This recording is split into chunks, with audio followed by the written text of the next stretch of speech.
My husband casually said, "Mom's moving in and you'll be taking the guest room." His mother smirked. "It's the only way to keep the family strong." I took out a set of papers and said, "Then you'll love where you're actually moving." They screamed because I never thought my marriage would end like this. Not over something so absurd, so ridiculous, but looking back, I should have seen the warning signs. They were all there, flashing bright and clear, but I ignored them. I let too many things slide. I swallowed too many feelings. And for what? I was married to Niles for 10 years. 10 years of making excuses for his behavior, of pushing my own needs aside to make him happy. He wasn't the most affectionate, but I told myself not everyone was expressive. He didn't help much around the house, but I figured that was just how men were raised. I handled the finances, made sure bills were paid, and kept everything running smoothly. I even packed his lunches every morning. It wasn't like he ever thanked me, but I assumed he noticed. Then there was his mother, Odetta. If I had to describe her in one word, it would be relentless. She never liked me, never thought I was good enough for her son. I worked a full-time job, and to her, that was practically a sin. She believed a woman should be home, cooking, cleaning, and serving her husband. The fact that I had a career made her look at me like I was a lazy wife who refused to do her duty. It didn't matter that I still managed the entire household. To her, I was failing. She criticized everything I did. If I cooked dinner, she'd find something wrong with it. If I cleaned, she'd point out a speck of dust I missed. If I dressed nicely, she'd make snide comments about how I was trying too hard. And Niles? He just sat back and let her do it. Every single time, he'd brush it off. That's just how she is. She doesn't mean anything by it. She's old-fashioned, you have to understand. I did understand. I understood that his mother came first, and I would always be second. But I stayed. I told myself she didn't live with us, so I could tolerate it. I told myself Niles was trying in his own way.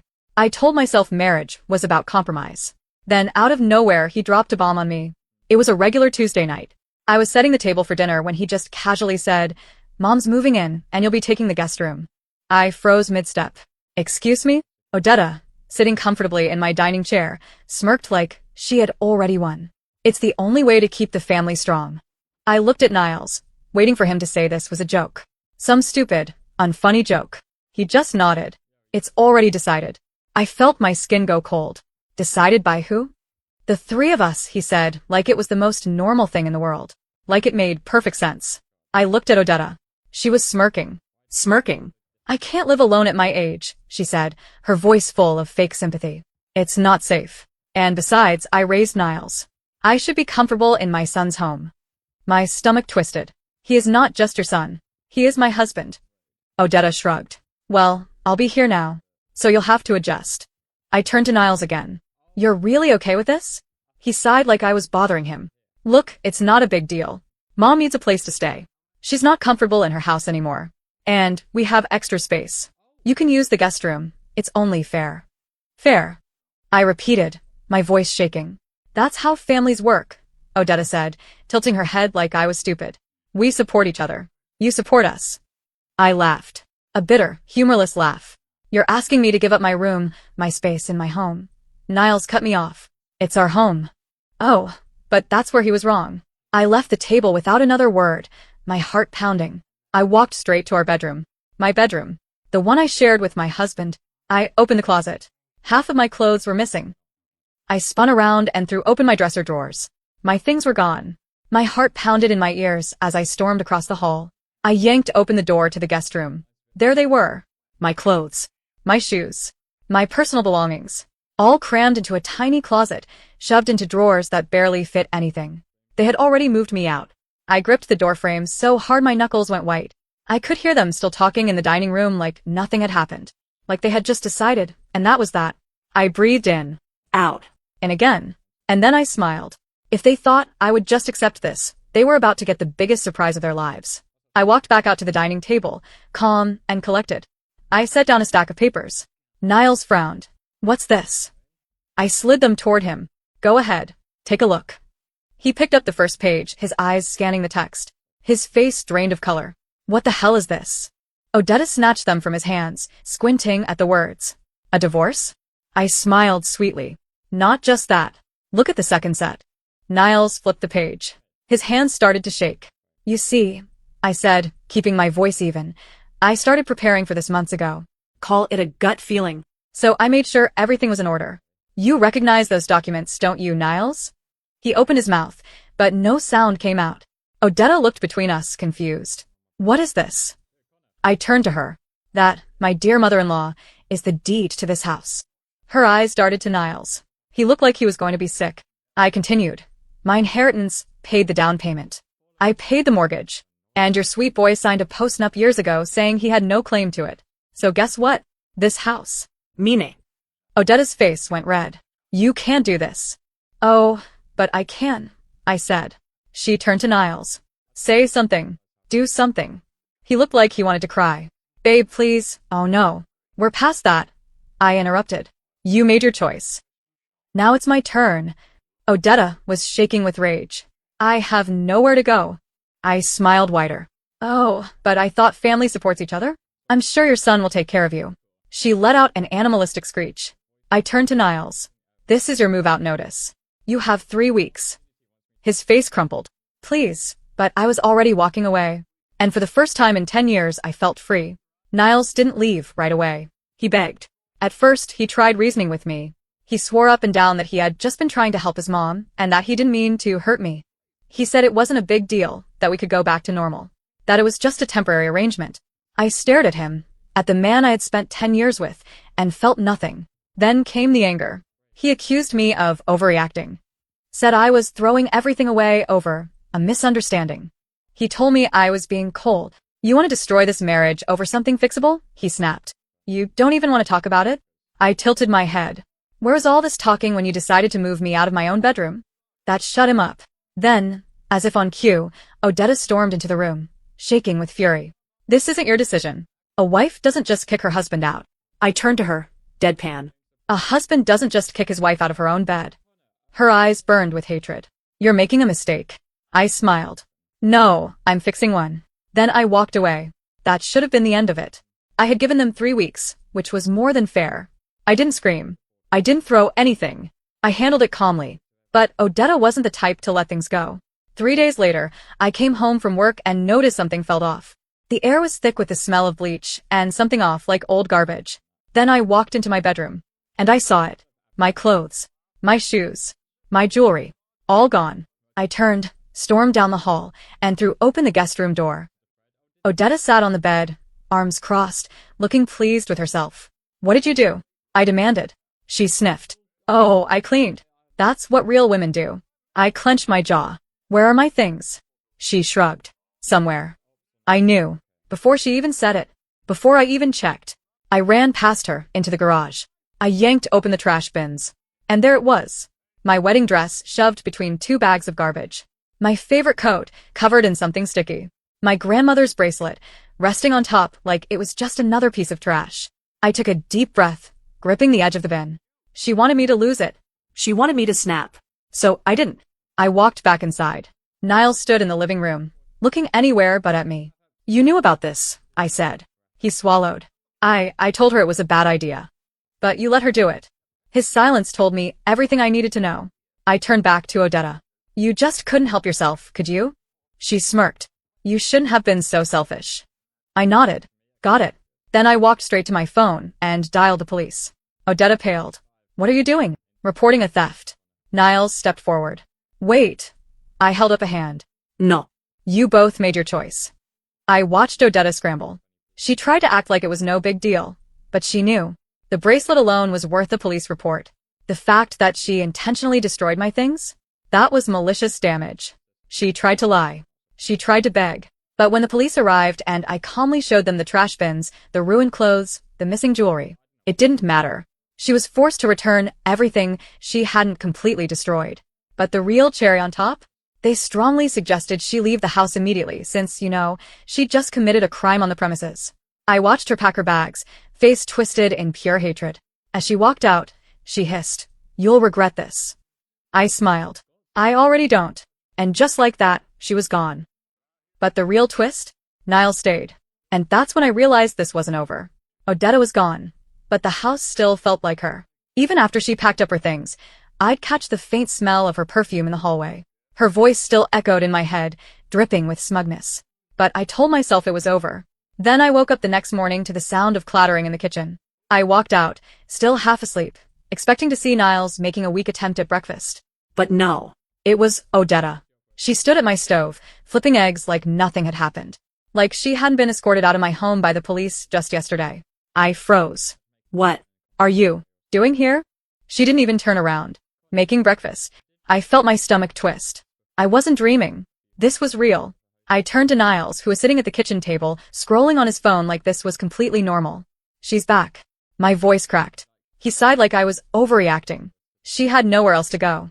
I gripped the counter. She was removed by the police. She didn't mean any harm, he muttered. I laughed. A short, dry laugh. She threw my things in the garbage. She was upset. I stared at him, my hands shaking. I'm going to say this once. If she doesn't leave right now, I'm calling the police again. And this time, I'll press charges. Odetta finally turned. You wouldn't. I held up my phone. Try me. She glared at Niles. Do something. He just sat there, looking trapped between us. But I didn't care anymore. The police showed up again. And Odetta had no choice but to leave, again. But now I knew. Niles had let her back in. He had given her a key. I changed the locks that same day. I wanted him gone, but something told me he wasn't going to make it that easy. And I was right. 3 days later, I came home from work and saw Niles sitting on the couch, looking smug. Too smug. What now? I asked, already exhausted. He folded his arms. You're making a mistake. Oh, I've made plenty. Marrying you was one of them. He exhaled sharply, like I had wounded him, like he was the victim here. Then, he set a piece of paper on the table. I picked it up, and my blood ran cold. It was a legal document, a petition for spousal support. I laughed. Actually laughed. You think you're getting my money? He smirked. I'm entitled to it. Entitled? My voice shook with anger. You don't even pay rent. You don't cook. You don't clean. You don't contribute anything. He shrugged. We were married for 10 years. I got used to a certain lifestyle. I clenched my jaw so hard it hurt. So, that's what this is? You're punishing me for kicking her out. He leaned back like he had all the time in the world. My lawyer says I have a good case. His lawyer. That's when it hit me. This wasn't just about money. This was revenge. I took a slow, deep breath. Then I smiled. Fine. You want to play dirty? Let's play. His smirk faltered just a little. I walked into my office and pulled out my own stack of papers. I dropped them in front of him. He frowned, flipping through them. His face turned white. Because while he had been busy scheming, I had been busy too. He wanted spousal support? I had bank statements showing that every single household expense had been paid by me. He wanted to pretend he was some helpless husband? I had surveillance footage from our security cameras showing him letting his mother in after she had been removed by the police. And the best part? I had copies of text messages, his own texts that he had sent to his friends, bragging about how he was going to take me for everything I had. I watched the realization dawn on his face. Yeah, I said softly. I have everything. His mouth opened, then closed. You can't. Oh, but I can. I tapped the papers. And my lawyer says I have a good case. I saw it then. The exact moment he realized he had lost. And I wasn't done yet. Because this was just the beginning. Niles sat there, gripping the papers with both hands like he could somehow make them disappear. His face had gone slack. All the smugness wiped clean. For the first time in this entire mess, he looked scared. And that was satisfying. I folded my arms, keeping my voice calm. So, what was your plan exactly? To drag this out? To drain me dry? His jaw tightened, but he didn't answer. I grabbed my phone from the counter. Because we can just skip the legal back and forth if you'd like. I can send all of this to your lawyer, right now. His fingers curled around the edge of the papers. He was trying to hold on to whatever scraps of control he thought he had left. Then, he did something I didn't expect. He laughed. Not a full belly laugh, not some cartoon villain cackle, but this short, bitter sound, like he had just realized the universe wasn't on his side. Fine, he muttered. You win. I raised an eyebrow. That's it. What do you want me to say? His voice was sharp, defensive. That I messed up? He exhaled sharply, dragging a hand down his face. I don't know, okay? Just, invited. He swallowed hard, then shook his head. I just thought you'd never actually leave. No matter what. He hesitated. You always took it. I thought you'd keep taking it. I felt something in me go cold. He knew. He knew I had been miserable. He knew his mother had treated me like garbage. And he had counted on it. Counted on me being too tired, too beaten down to fight back. That was worse than any insult. Worse than any betrayal. Because it meant he had never been oblivious. He had let it happen. I forced myself to breathe, to push down the urge to scream. Because screaming wouldn't fix anything. Screaming wouldn't undo the last 10 years. I grabbed the papers from his hands. We're done. For a second, just a second, I saw something in his eyes. Panic. But it was too late. He had chosen this. He stormed off, slamming the bedroom door behind him. I heard him shuffling things around, probably shoving clothes into a bag. Good. Let him pack. I was done.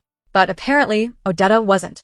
Because 30 minutes later, just as I was sitting down with a glass of wine, there was a furious pounding at the door. I sighed, already knowing who it was. I opened it to find Odetta standing there, shaking with rage. How dare you? I sipped my wine. How dare I what? She pushed past me into the house, her perfume choking the air. You, she spun around, eyes wild. You ruined my son's life. I let out a short laugh. Did I? Or did he do that all on his own? He's leaving. He's packing his bags. He says he has nothing now. Sounds like a him problem. She pointed a shaking finger at me. You tricked him. You turned on him like some gold digger. You. I slammed my glass onto the table so hard it rattled. You listened to me. Her mouth snapped shut. You and your son spent years making me feel small. Like I was just some accessory in my own damn life. You tried to break me. But you know what? You failed. She opened her mouth, but I wasn't finished. I wasted a decade bending over backward for a man who saw me as a convenience. I let you walk into my home and treat me like a second-class citizen because I thought keeping the peace was worth it. But you pushed me too far. Odetta's lips curled, but her voice wobbled. You need him. You'll come crawling back. I stepped closer. No, I said quietly. He needed me. And now he's losing everything. Her face twisted with hatred. Then she spat on my floor. Spat. Like some unhinged soap opera villain. I burst out laughing. I couldn't help it. This woman had lost. She knew it. And that was killing her. She turned on her heel, stomping toward the door. You're a disgrace. I smirked. And you're homeless. She gasped, clutching her chest like I had stabbed her. Then she stormed out. The second she was gone, I locked the door. And then I slid down to the floor and just breathed. It was over. Truly, finally over. A week later, Niles was officially moved out. He took his clothes, his gaming console, and a box of useless crap I had no interest in keeping. I changed the locks again. And then, for the first time in years, I stood in my house and felt peace. The silence wasn't heavy. It wasn't suffocating. It was freeing. I thought about everything I had lost. Then I thought about everything I had gained. And I smiled.